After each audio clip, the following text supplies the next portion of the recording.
Jean-Luc, bonjour. Chers collègues, bonjour. Voilà, vous êtes en direct de la Provence avec Mélanie Chuppé et Xavier Bougnol. Mélanie était animatrice tourisme durable et développement durable au sein de l'Office de tourisme de Salon de Provence. Et pour ma part, j'étais le directeur de cet office de tourisme jusqu'au début de l'année. La vie a fait que dorénavant, je m'occupe d'autres aventures. On est très content, Jean-Luc, que tu aies retenu notre projet de charte d'équipe et d'office de tourisme éco-responsable qui avait plusieurs objectifs, dont réduire nos consommations. Et voilà, c'est sur ce soleil couchant que nous allons commencer à tout vous présenter. Alors la première question qu'on peut se poser, c'est comment en est-on arrivé à cette charte d'équipe? En fait, l'Office de tourisme de Salon de Provence a toujours eu deux préoccupations. Une préoccupation économique, comme de nombreux offices de tourisme, limiter ses dépenses, augmenter ses recettes. Et puis une préoccupation éco-responsable, principalement portée par moi, quand je suis arrivé à la direction de cet office de tourisme il y a 9 ans. Et ensuite, cette charte, c'était aussi l'occasion de préciser des fonctionnements au sein de l'équipe depuis des choses comme la pause café, la pause cigarette, à quelle heure on commence, à quelle heure on termine, quelle route on prend. Plein de petites choses qui viennent en complément du règlement d'intérieur. Et donc dans cette charte, il y a pas mal de choses concernant le fonctionnement. Et puis, parmi les différents points, il y a tout un grand chapitre sur l'éco-responsabilité. Le chapitre sur l'éco-responsabilité, il a été motivé par le fait qu'en 2010, la ville de Salon de Provence a mis en place un agenda 21. Et dans les 60 actions de l'agenda 21, il y en avait deux qui concernaient le tourisme, qui ont été confiées à l'office de tourisme. Il y en avait une qui voulait mettre en avant tout ce qui était agritourisme, et l'autre qui demandait aux acteurs, aux professionnels du tourisme d'avoir des éco-gestes, des attitudes éco-responsables. Et donc c'est à partir de là qu'on s'est dit que l'office de tourisme devait être exemplaire. Et donc on a mis ça dans la charte.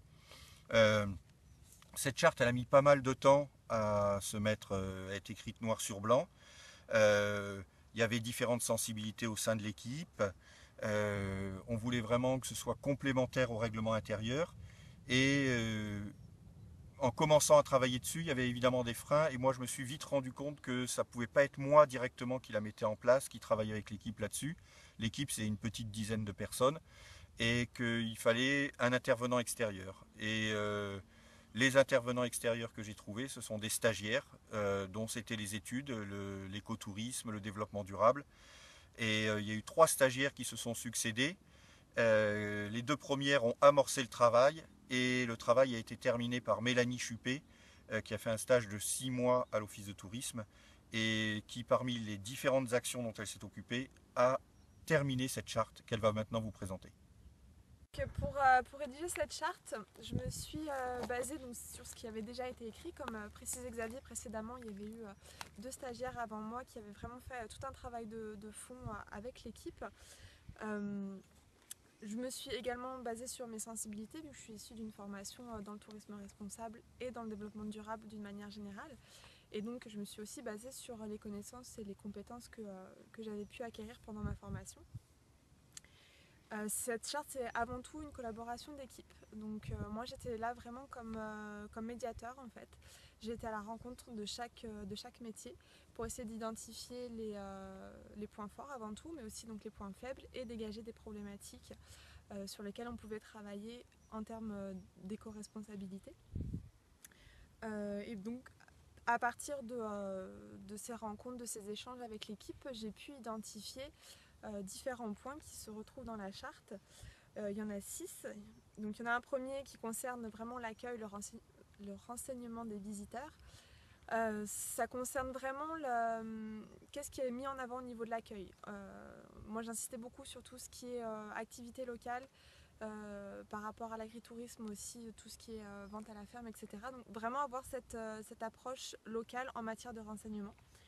Il y avait aussi tout un volet sur le déplacement, que ce soit nous en tant qu'employés de l'office de tourisme, comment on optimisait nos déplacements, mais aussi vraiment sensibiliser les visiteurs, les touristes au développement éco-responsable.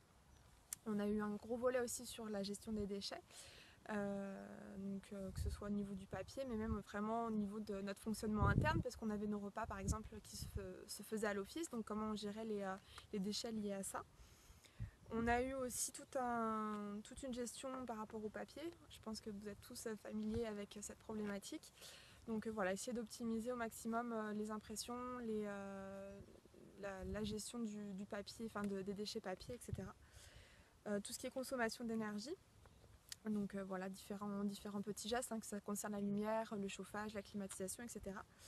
Et enfin, un volet qui concernait vraiment tout ce qui est fourniture, achat donc de fournitures, de nos biens de consommation. Ça allait du café jusqu'au papier recyclé. Voilà. Donc au niveau de la rédaction, ça concernait tous ces points-là. Donc pour répondre à la question finalement qui est posée lors de cette journée, comment optimiser les coûts de fonctionnement, en ce qui concerne nous, notre charte, les objectifs de la charte en précisant ces points et ces éco-gestes finalement, la manière dont on a pu évaluer les résultats, en sachant que c'était sur un assez court terme vu que mon stage n'a duré que 6 mois et que ce n'était pas ma seule mission. Moi j'ai essayé de mettre en place des indicateurs de suivi, notamment des tableaux de bord, en ce qui concernait surtout les consommations d'énergie et de papier. Après, par la suite, on avait imaginé d'autres indicateurs à mettre en place qui n'ont pas pu l'être, mais par exemple, peut-être compter les frais kilométriques dans le cadre des missions des différents employés de l'office. Ensuite, j'ai fait un travail assez important avec la comptabilité, bien sûr, pour effectuer ces suivis-là et essayer d'avoir un retour malgré tout chiffré. J'ai aussi voulu beaucoup me baser sur l'outil informatique en essayant de mutualiser au maximum en interne nos données. Donc on avait un serveur qui nous permettait finalement d'échanger de manière dématérialisée les différentes informations dont on avait besoin entre services. Mais aussi moi j'insistais beaucoup sur l'outil informatique pour donner l'information aux visiteurs avant tout de manière informatique et non pas forcément sur le papier. Ensuite, la grande question qui se posait, c'était celle des éditions. Comment en effet réduire, parce que c'est vrai qu'au niveau des éditions, on a énormément de papier au niveau de l'office de tourisme. Malheureusement, c'était une question que j'ai juste abordée en principe, que je n'ai pas pu développer. J'ai pris connaissance de certaines idées dont vous avez pu faire part sur la page Facebook et je pense en effet que ça peut être intéressant de mutualiser, les éditions par exemple. Et voilà, et préciser aussi que c'est avant tout donc un travail d'équipe et un travail sur le long terme qui nécessite vraiment une personne en charge de ce suivi. Non seulement pour réajuster, parce que voilà, ça se fait au fur et à mesure, mais aussi pour motiver en permanence les équipes, aller à l'encontre des éventuelles remarques et des éventuelles difficultés pour vraiment que ça reste un travail d'équipe. Donc, dernière question à se poser, c'est quel bénéfice de tout cela? Alors côté économique, si on veut parler en euros, on n'a pas eu le recul suffisant pour tout voir, donc comme vous l'a expliqué Mélanie, on avait mis en place des tableaux de bord pour suivre la consommation thématique par thématique, électricité, eau, achat de papier, nombre de copies. On aurait pu développer ces thématiques. On a pu sentir les prémices d'une baisse, mais en même temps il faudrait, pour améliorer le dispositif, créer des ratios, par exemple ratio avec le nombre de jours d'ouverture, ratio avec le nombre de salariés, puisque plus il y a de personnes qui travaillent, plus il y a de coûts de ce type-là aussi. Donc voilà, ce serait intéressant de continuer à le développer dans ce sens-là. En tout cas, ce qui est certain, c'est qu'on a vraiment pu ressentir une baisse du gaspillage. Voilà, il y a vraiment une prise de conscience qui se met en place. L'équipe prend en considération, ça devient un jeu, il y a des nouvelles idées qui apparaissent. Tiens, si on économisait sur ça, non mais ça je ne vais pas le faire pour économiser.